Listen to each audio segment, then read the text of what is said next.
এক আকাশের নিচেই, এক সূর্যের নিচেই নাম হচ্ছে একটা গ্রহ, নাম হচ্ছে একটা কি পৃথিবী। সেই পৃথিবীতে আমাদের বসবাস।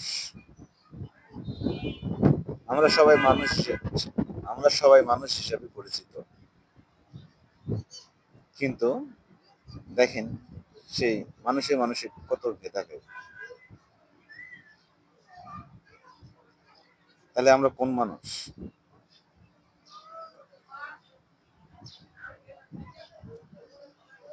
মানুষে মানুষে ভেদাভেদের কারণে আজ পৃথিবীতে যুদ্ধ চলতেছে।